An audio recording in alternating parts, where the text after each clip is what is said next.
Taino Language. This is Peter Moller here with an update, and in this video I'm going to address a few things as well as redo or recommended reading. I'm only going to do one take for recommended reading. Give a few updates with that along with some new stuff, and it's along with explaining a few important points. So the first thing in this video that I want to do, I want to elaborate on a video that was recently posted, and it's called The Sounds of the Taino Language. So essentially in that clip, which is a nicely illustrated or short video, the only problem that I have with that video is that it's historically inaccurate. Basically what it does, it mixes classic Taino with YU, and along with some of the stuff that we have done with putting together a new language, because this is what we've been saying for a while. What was documented by the chroniclers in regards to classic Taino, it's not enough to resurrect the Taino language of yesterday, because as I've shown in the previous video I did, Bartolomé de las Casas elaborates that the Spanish were only interested in learning commands. So all we have is bits and pieces of a language that is used, which I'm going to explain more about that in this video here. So going back to the video that I just mentioned about, I have a few issues with it. You know, it's not a bad video, but you know, it's a lot of historical inaccuracies. When it comes to this endeavor, you have to show the math and explain methodology. Don't just go out and romanticize about the language, and also at least give credit of the people that has done the work. You know, because in that video, for example, in the dialogue that was used, that was pretty much our work. You know, so essentially just mixing Taino Bodikinanki, which we already have shown that it's not even realistic, because in Puerto Rico there was no documentation of Taino Bodikinanki.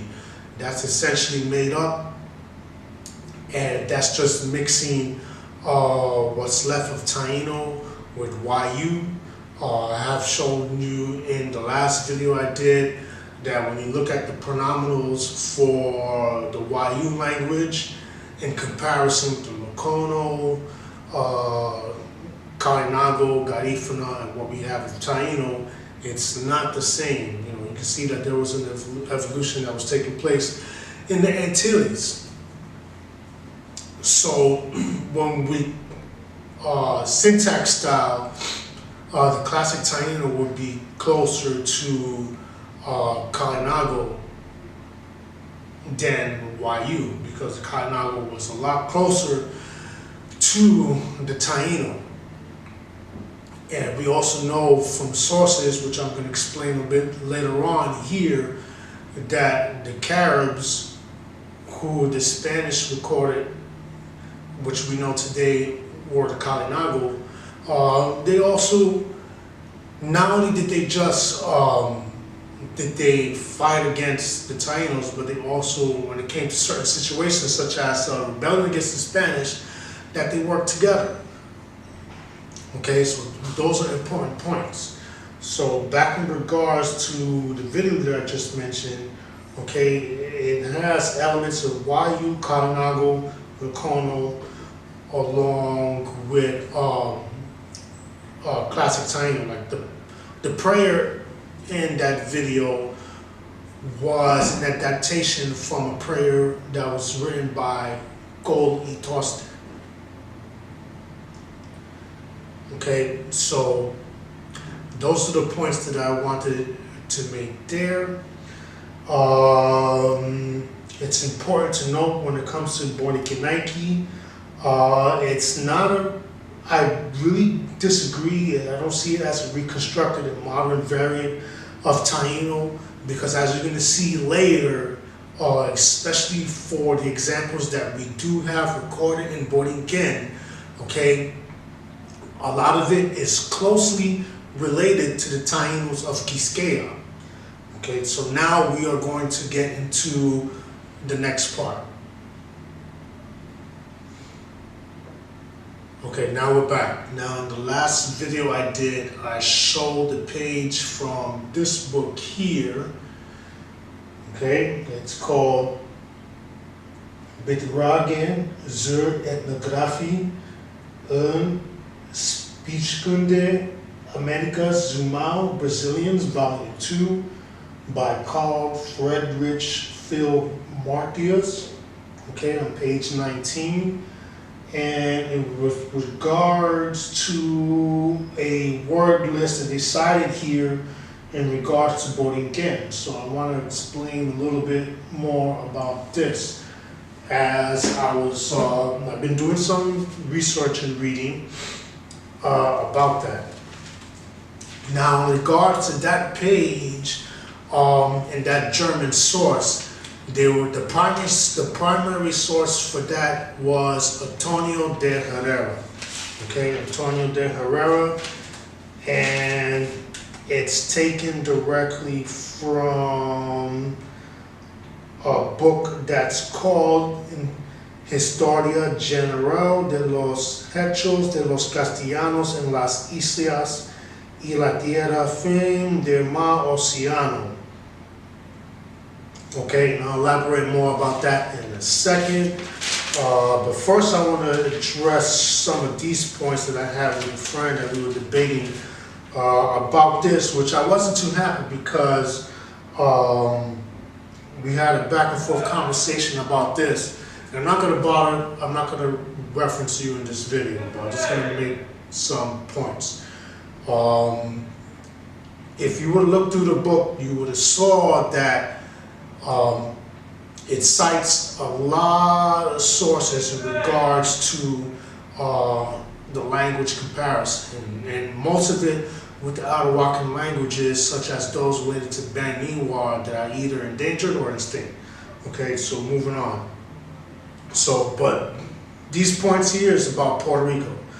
So in our conversation, right, you say, everything we have in language, religion, and culture all comes from Taino, Vito, Las Casas, Bartholomew Columbus. None of these men ever stepped foot in Puerto Rico. There was barely any ethnographic work done in Puerto Rico. There just aren't linguistic sources for Puerto Rico, unless I missed something. Okay. And this I'm going to say you're wrong when it comes to that. And I'm going to explain it. Okay. And he tells me, give me one chronicler. Now the main person for this I would use is Fernandez de Ovideo, because he makes pretty good points when it comes to Puerto Rico. Recently I just read a really good book, and it's the English translations to his book, Fernandez de Ovideo, Historia General y Natural de las Indias, which pretty much the English translation that I just read in the library in the city in Times Square is called The Conquest and Settlement of the Island of Borinquen or Puerto Rico, which was translated by Ddiamond Turner, which essentially takes chapters from the first volume of Historia General y Natural de las Indias, specifically Book 5 and Book 16, where it speaks about Quisqueya, which the Spanish renamed Hispaniola, and Borinquen, which the Spanish or Columbus renamed San Juan Bautista de Puerto Rico. Okay, so we're going to get into that.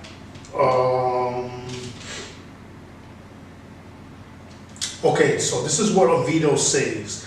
This is in book 16, chapter 16 of Historia General y Natural de las Indias, which you can also find it in the conquest of Borinquen or Puerto Rico. He says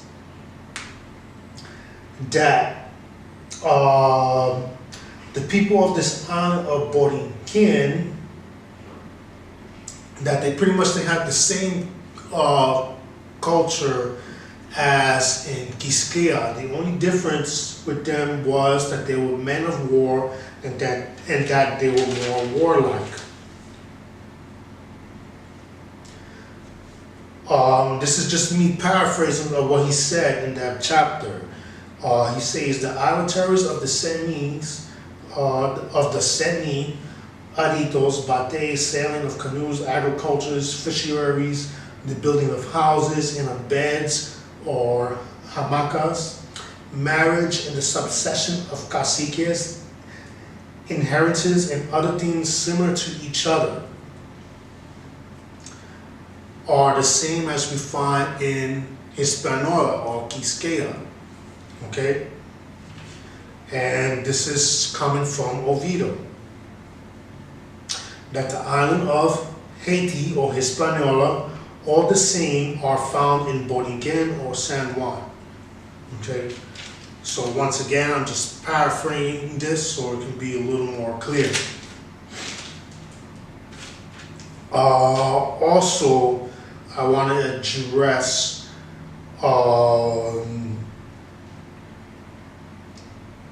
the reference by Rafinsky in regards to Borinquen, and I'm going to show that on the screen. Okay, when he talks about the fragment dialects of the Yeti in Borinquen. Okay, so Rafinsky was sourcing in that word list there Antonio de Herrera, Jose de Acosta, and Cesar de Rochefort. Okay, but with this Fernandez de Vito, his source is more important because he was, one of the earlier chroniclers, along with Las Casas, Panay, and Columbus. Okay, and what Fernandez de Ovideo says in regards to Borinquen gives us a little more insight. For example, these are some of the words that we know for a fact is recorded in Borinquen. Okay, Datiao. Okay, Datiao, that's documented by Ovideo in Borinquen. Okay, documents Datiao in Arboria with a conversation from Awebana. We have Taino recorded, and that was recorded by Antonio de Herrera. We know that the Watiao ceremony was first recorded in Borinquen between Awebana and Ponce de Leon. We have recorded by Ovideo of the Semi being practiced in Borinquen, which shows a relationship between Quisqueya, Borinquen, and Watucubuli, which today is called Dominica.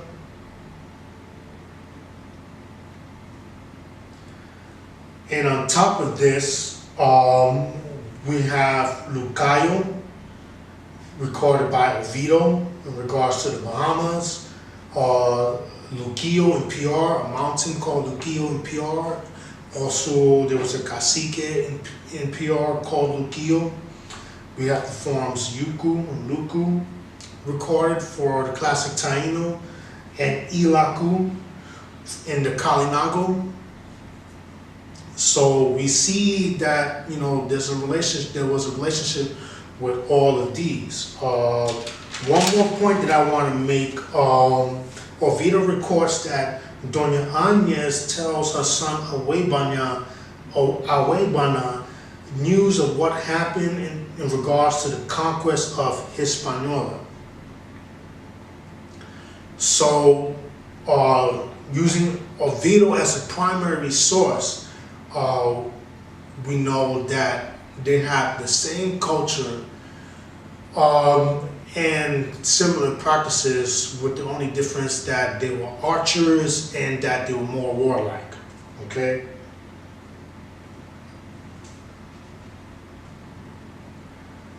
Okay, so let's go back and explain about this Taino connection.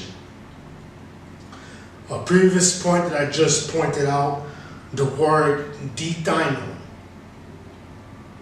The word Taino was documented and recorded by Antonio de Herrera, okay? And he was a later chronicler that recorded about the conquest of the West Indies, okay? And of the New World in general. So Antonio de Herrera, he records Taino in his book, Historia General de los Hechos de los Castellanos en las Islas y Terra Firme del Mar Océano, in the 4th Decada, Book 5, Chapter 3, which cites about the year 1528. And this is where we find the word, the only finding of the word Taino. Now, Columbus, along with Peter Martyr and Bartolomé de las Casas, they both record Ni Taino.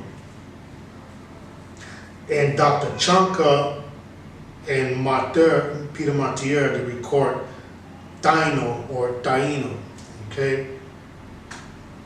So, with Columbus or Las Casas and Peter Martyr, we have examples with Ni Taino, with the N most likely being the first person, and with Antonio de Herrera, with the word that he cites, Taino, which was in regards to Borinquen.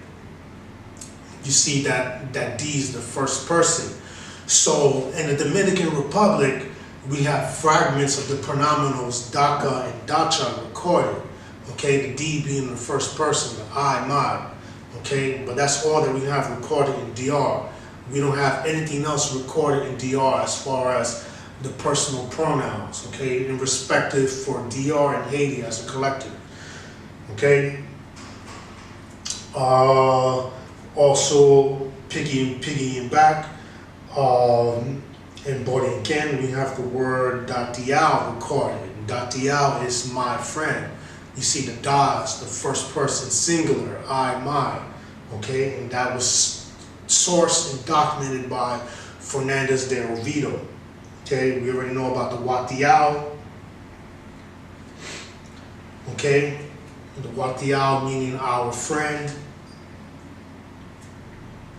Ovideo even says that the people of the island of Borinquen are dark brown and the same stature as I have said were the Indians of Hispaniola. Okay, we can also compare this with Columbus's primary accounts of the natives, where he talks about their hair was as long as horse's tail. Okay, and also the third voyage, which many people misinterpret as Africans being seen in Hispaniola. It's not that. It can either be as in this source, similar to this source cited by Fernandez de Ovideo, that they were dark brown, or that they had black body paint, which many natives had. And we already know essentially that in Columbus' accounts, he was describing interactions between island Arawaks and Calinados, which is Spanish often referenced as Caribs. Okay, it's very important to point that out.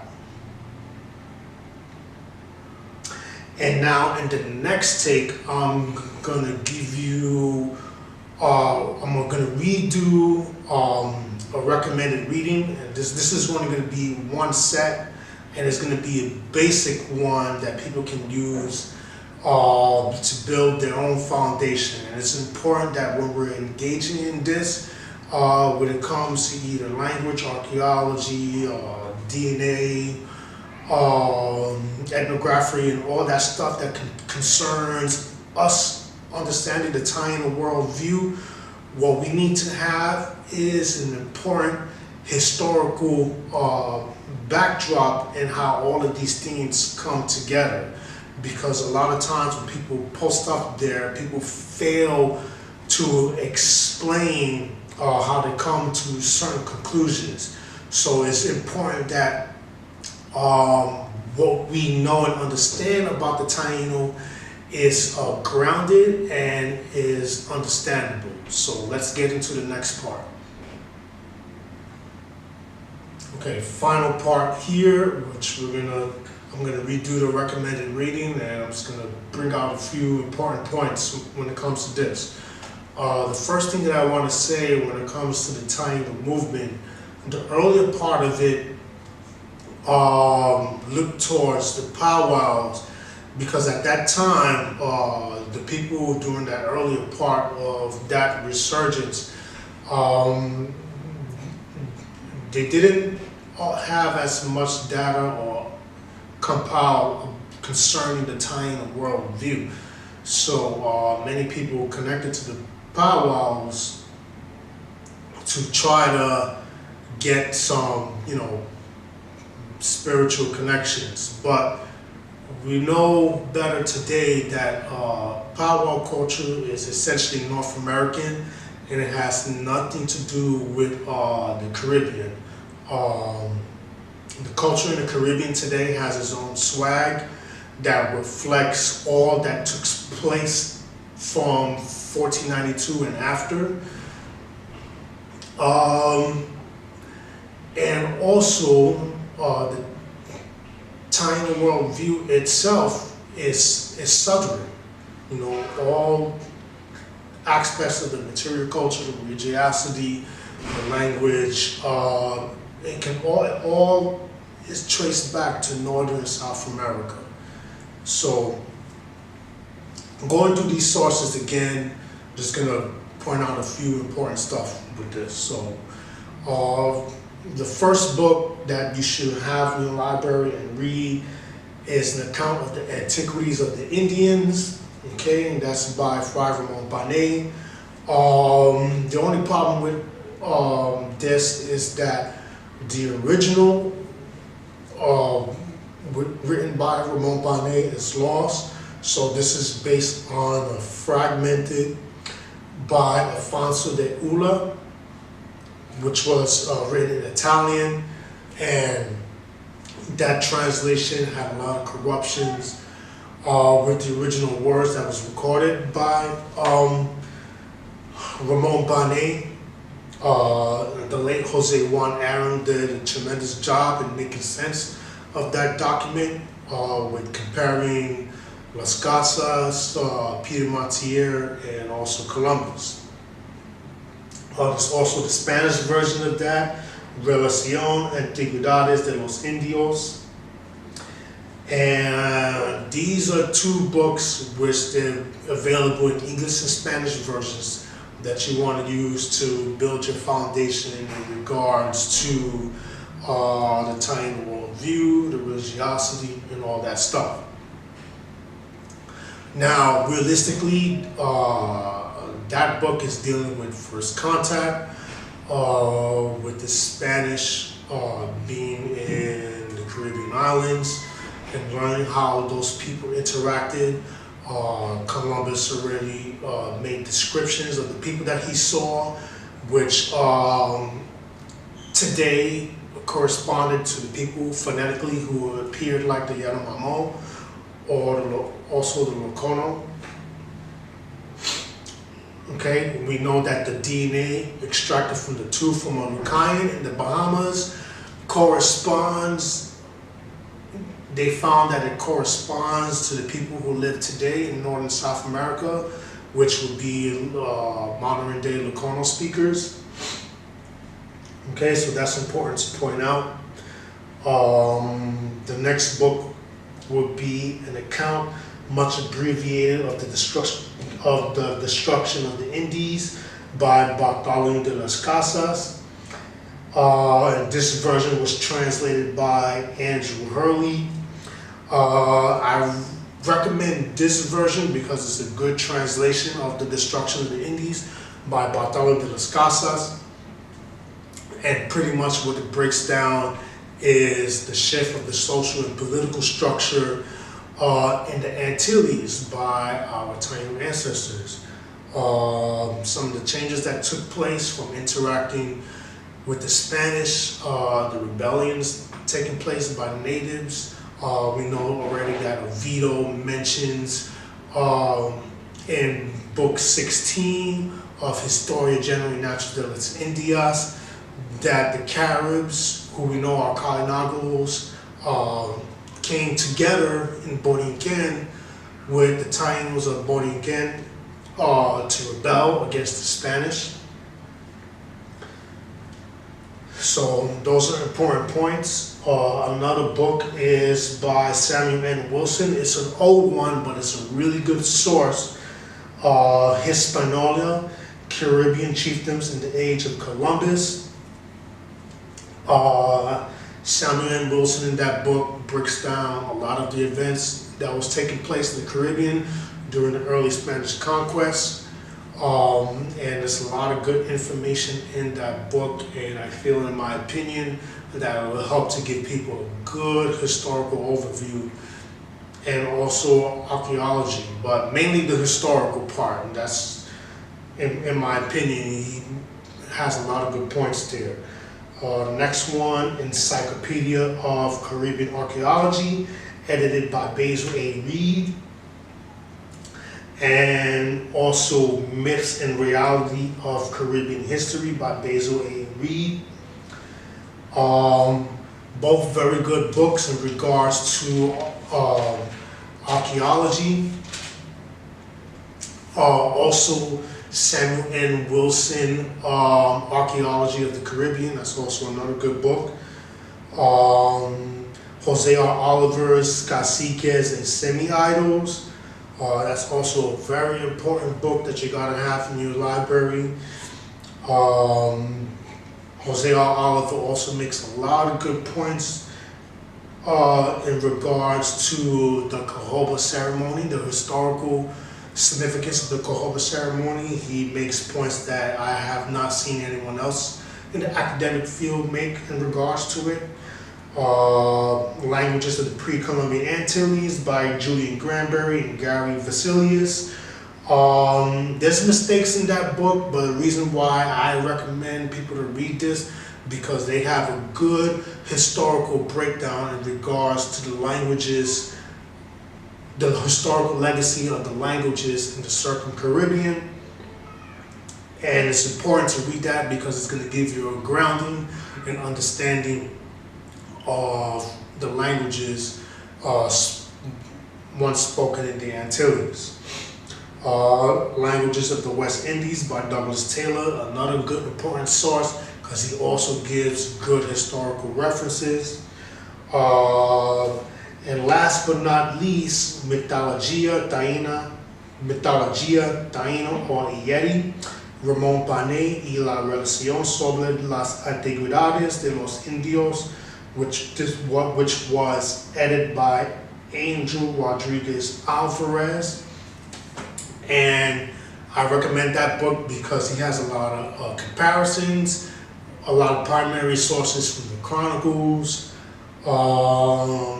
He does a lot of comparing. There's also word lists from early writers who copied down word lists and concerns of the Taino language. So all of these references that I just cited there, those should be like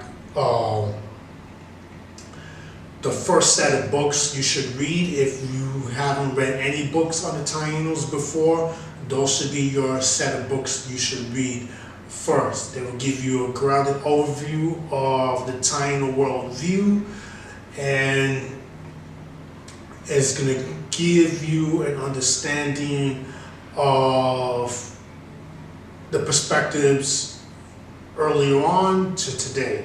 So this is my take for now. We're gonna have some more stuff coming up soon, but right now we're just in the mix of studying, looking through sources and stuff like that. So don't just take any of these things literally. I really encourage that you really investigate and look into these sources yourselves.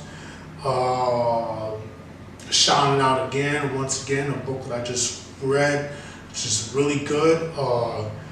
Unfortunately, it's not available in PDF, The Conquest of Puerto Rico or the Island of Borinquen. That's a really good book. I had to go to the library to read it because I didn't want to pay money for it at the moment because I don't have funds to get it right now, but maybe eventually later on I will get it. However, Fernandez de Ovidio's book, Historia General y Natural de las Indias, they're all available in PDF. You want to get the first volume, which I will be posting links in this video, and also write down in the description the recommended reading. So this is my take for now, and until the next discussion. Darienku Batibu Aluka. Taino, and until the next bill. Ayubuka.